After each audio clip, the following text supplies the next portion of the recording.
The story begins quietly, far from the grand halls of the British monarchy. In a legal archive connected to the estate of Jeffrey Epstein, investigators sorting through thousands of pages of correspondence stumble upon a series of emails that immediately raise alarms. At first glance, the messages appear personal, even casual, but the names attached to them carry enormous weight. The emails are reportedly linked to Sarah Ferguson, the former wife of Prince Andrew.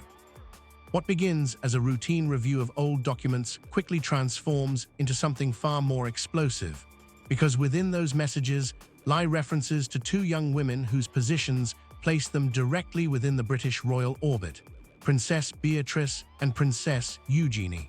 Before we begin today's royal update, I want to take a quick moment. Many of you enjoy these videos but haven't subscribed yet, and you definitely don't want to miss the latest developments and fascinating stories from the world of royalty.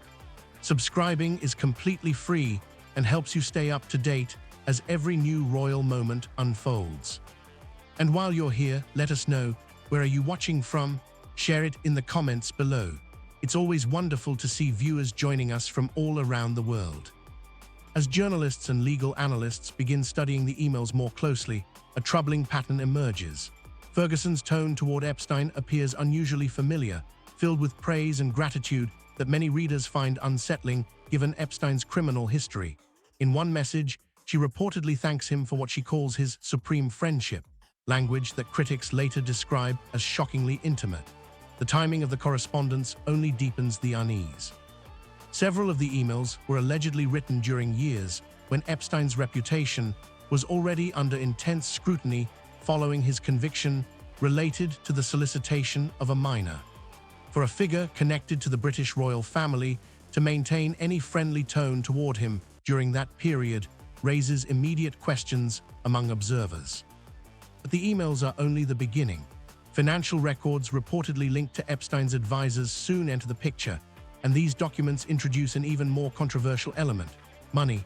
According to individuals familiar with the documents, a sequence of transfers totaling roughly £20 million appears across several accounts tied to offshore financial centers. Instead of a single payment, the money is allegedly divided into multiple transactions spread across years. Some transfers are said to pass through accounts connected to the Cayman Islands and Switzerland, jurisdictions known for their strict financial privacy. The structure itself does not prove wrongdoing, yet to critics, it looks suspiciously like the kind of arrangement designed to avoid public scrutiny. As investigators map the transfers against a timeline of events, the story becomes even more complicated. Several payments allegedly coincide with moments when Epstein faced renewed public attention, documentaries exposing his activities, lawsuits filed by victims, and fresh waves of media coverage. Each time scrutiny increases, another financial movement appears somewhere within the network of accounts connected to his advisors. To some analysts, this pattern suggests coincidence, but to others, it raises the possibility that the money served a more deliberate purpose. The question begins circulating quietly among reporters and legal experts alike. What exactly were these payments meant to accomplish? Inside royal circles, the potential implications are enormous. The British monarchy, long associated with stability and tradition, relies heavily on public trust. Any suggestion that members of the royal family might have financial ties to one of the most notorious figures in recent criminal history threatens to damage that reputation. The situation is made even more sensitive by the fact that the York family has already faced intense scrutiny over Prince Andrew's past friendship with Epstein. The monarchy had hoped that controversy was finally fading from public memory, yet these newly surfaced emails threaten to reopen the entire chapter. Then another detail surfaces within the correspondence itself. One message reportedly references the need for discretion, while another mentions keeping the York girls satisfied and cooperative. The wording is ambiguous, but the internet seizes on it immediately. Online forums explode with speculation, and social media begins circulating screenshots of the alleged emails. Some commentators argue that the language is being misinterpreted, while others insist it suggests a deeper and more troubling arrangement. Without clear explanations from those involved, every phrase becomes fuel for a growing storm of suspicion. Within hours, reporters from major international outlets begin contacting palace representatives seeking clarification. Yet the response from official channels is silence. No immediate statement is released, and no explanation is offered about the alleged payments or the emails themselves. For critics, this silence appears suspicious, while supporters argue that the palace often refuses to comment on unverified claims. Still, the absence of a response allows speculation to expand unchecked. The pressure surrounding the York family does not fade after the first revelations. Instead, the controversy grows heavier as investigators begin examining the financial trail in far greater detail. What originally appeared to be a handful of suspicious transactions soon expands into a complex network of accounts, shell corporations, and intermediaries operating across multiple jurisdictions. At the center of this growing investigation once again stands Sarah Ferguson, whose financial difficulties had been widely reported for years. Analysts studying the records notice that many of the payments linked to the network coincide with moments when Ferguson faced mounting personal debts, suggesting that the flow of money may have served a specific purpose rather than being random generosity from wealthy acquaintances. The situation becomes even more sensitive because the investigation cannot avoid the long shadow of Jeffrey Epstein. Court documents previously released in the United States confirm that Ferguson once accepted a payment from Epstein intended to help settle a portion of her outstanding debts. At the time, she publicly acknowledged the payment and later expressed regret for accepting it. Yet the newly examined documents appear to suggest that the financial relationship between the two figures may have been more complicated than previously understood. Researchers reviewing the transfers notice that several payments passed through accounts associated with Epstein's network of financial advisors before being redistributed through offshore entities. At this stage, investigators begin asking a far more troubling question. If these funds were not merely personal loans or charitable assistance, what exactly were they intended to secure? Critics argue that the pattern resembles a classic influence peddling structure, where access to powerful individuals is quietly exchanged for financial assistance.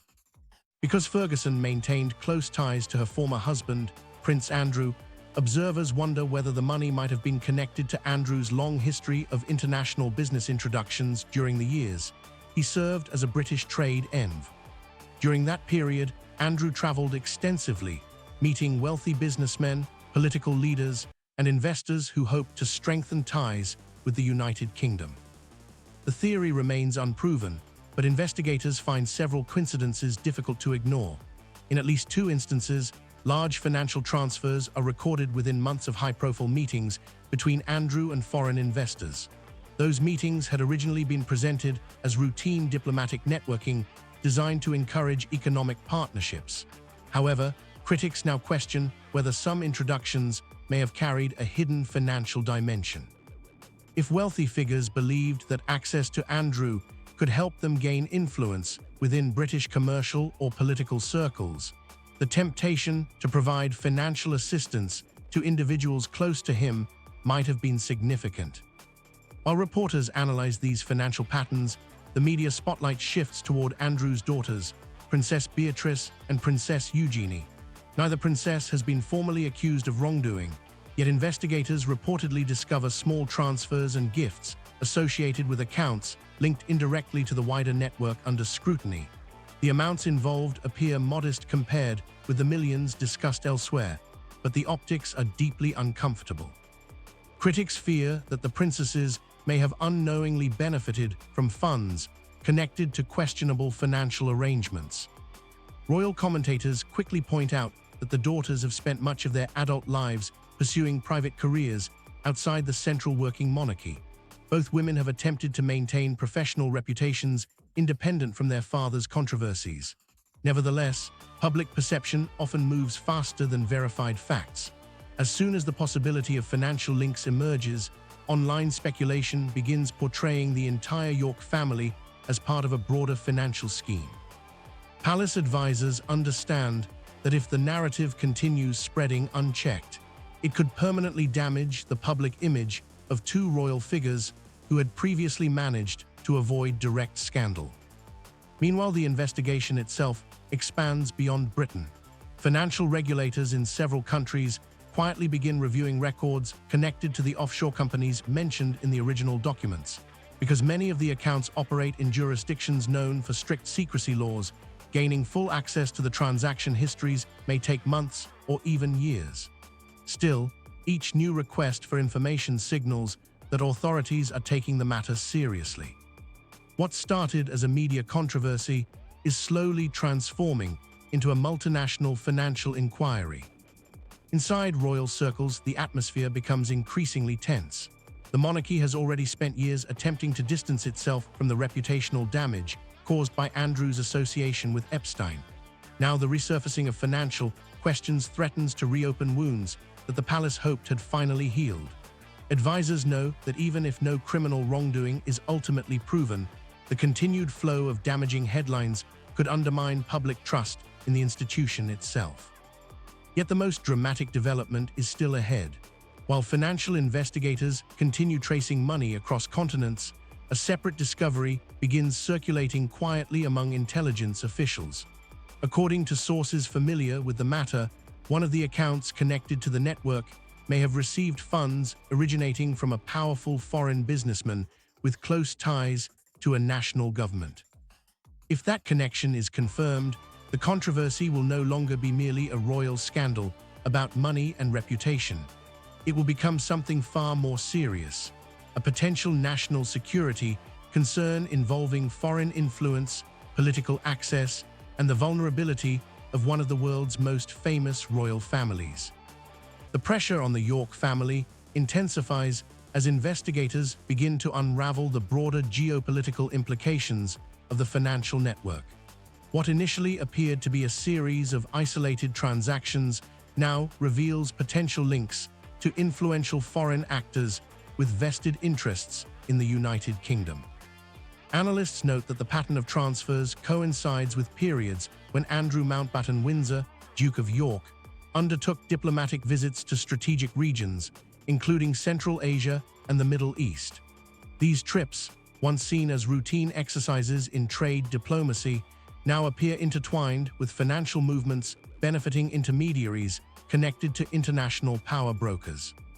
The first striking revelation comes from forensic auditors examining the chain of offshore accounts in the British Virgin Islands. They find a ledger detailing payments made to a private investment firm with an address traced to a shell company registered under the name of a long-forgotten associate of Jeffrey Epstein. The firm, previously believed to be inactive, shows a sudden surge of activity coinciding with Andrew's financial difficulties in 2024. Investigators begin to suspect that this activity was deliberately timed to coincide with the cutting off of Andrew's official royal allowance. By creating an urgent financial need, the network appears to have maneuvered him into accepting assistance that may have exposed sensitive information. Meanwhile, palace insiders report that King Charles III took an unusually personal interest in the unfolding investigation. After the initial revelations of misappropriated funds and offshore accounts, the monarch is said to have convened a secret meeting with senior advisors and the heads of royal security. Internal memos obtained by our team suggest that Charles issued explicit instructions to monitor all digital communications associated with Andrew and Sarah Ferguson. The objective was clear: prevent further damage while simultaneously building a legal record strong enough to ensure accountability. This unprecedented level of surveillance within the royal household marks a historic moment in palace governance, signaling that no individual, regardless of title or connection, is beyond scrutiny. As the investigation deepens, attention turns to Princess Eugenie, whose activities appear to intersect with the broader financial trail. Leaked communications indicate that Eugenie maintained correspondence with certain financial advisors who were indirectly linked to her father's offshore network. While there is no evidence that she knowingly engaged in illicit activity, the mere appearance of association has raised concerns within the palace. Sources describe a climate of heightened vigilance.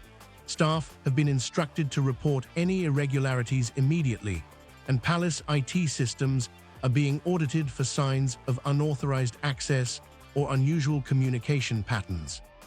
The investigation also uncovers a chilling dimension: the use of children as unintentional shields for complex financial transactions.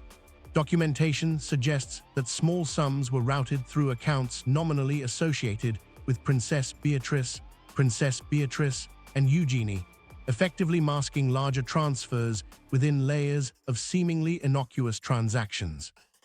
Legal analysts indicate that while this may not constitute direct criminal conduct by the princesses, it significantly complicates the public perception of the family's integrity.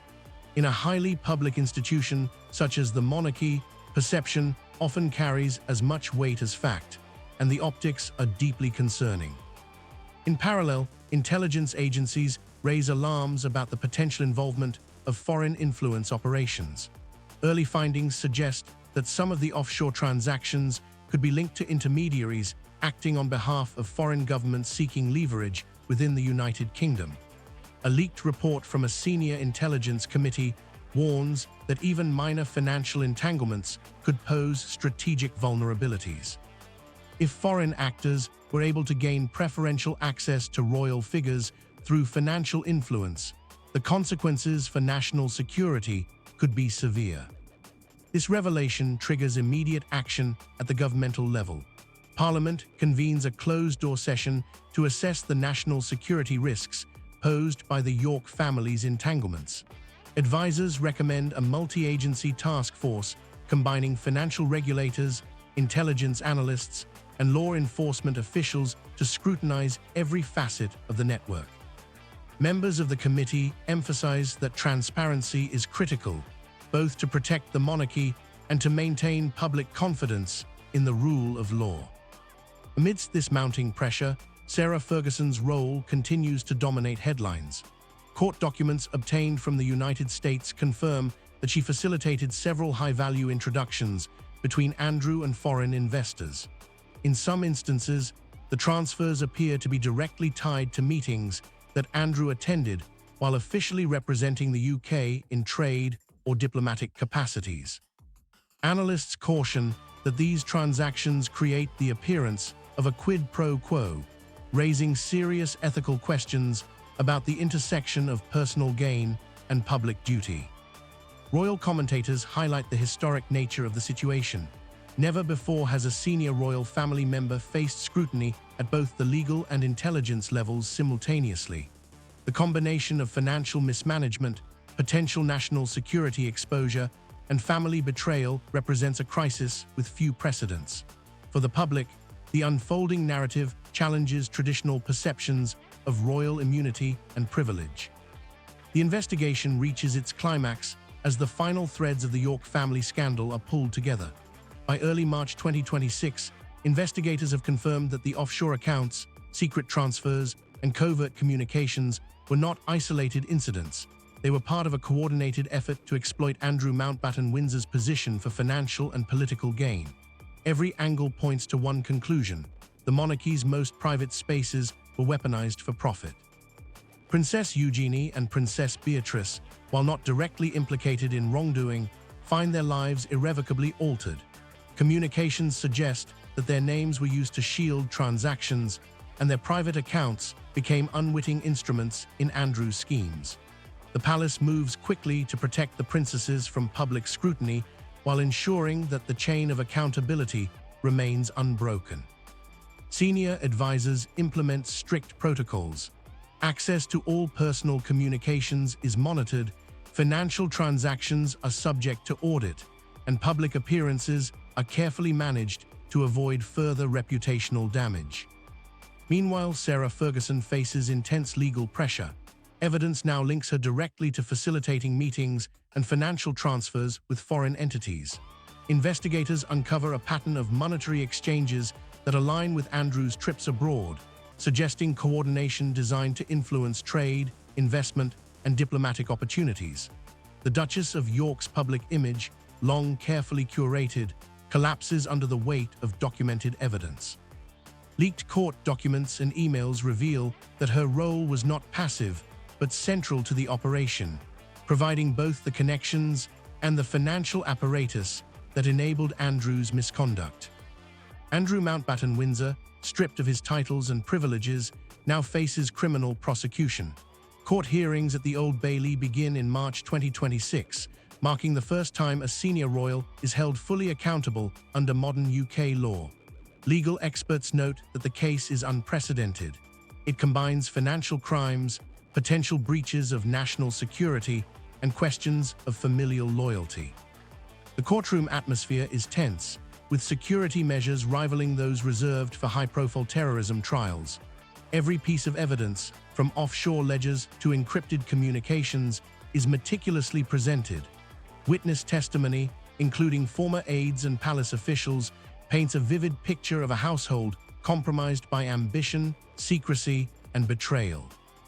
King Charles III's decisive action is now fully understood. By authorizing the Crown immunity waiver, cutting off Andrew's financial support, and enforcing strict legal accountability, the monarch has sent a clear message.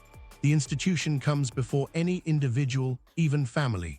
Palace insiders describe the king's demeanor as resolute, emphasizing the survival of the monarchy over sentiment or tradition. Princess Anne's role as enforcer is acknowledged but understated. Her meticulous collection of evidence ensures the legal case is airtight, leaving no room for loopholes or delays. As the trial progresses, the public watches in disbelief. Media coverage dominates international headlines, with every twist and revelation dissected by commentators and analysts. The scandal, once a story of private family misconduct, has become a cautionary tale about the dangers of unchecked privilege, the vulnerabilities of national institutions, and the far-reaching consequences of personal greed. Andrew's fall is complete, from a prince insulated by blood to a defendant exposed in full view of the law. In the end, the case closes with a historic verdict. Andrew Mountbatten Windsor is convicted of multiple charges, including misconduct in public office and facilitating unauthorized financial transactions. The sentence is severe, reflecting both the gravity of the crimes and the need to uphold the integrity of the monarchy. Sarah Ferguson faces fines and restrictions, and stringent oversight is imposed on the family's remaining financial and diplomatic activities. The monarchy emerges bruised but intact. King Charles III and Princess Anne's decisive actions restore a measure of public trust, demonstrating that accountability is possible at the highest levels. The York family scandal serves as a stark reminder. No one, not even royalty, is beyond the reach of the law. The House of Windsor has survived, but the story of betrayal, secrecy, and exposure will be remembered for generations. The final curtain falls, leaving a monarchy forever changed. The lessons of the scandal ripple through the corridors of power, ensuring that the survival of the crown depends not on entitlement or bloodline, but on transparency, responsibility, and the enduring principle that justice must apply equally to all. The era of untouchable privilege is over. The York family saga is complete.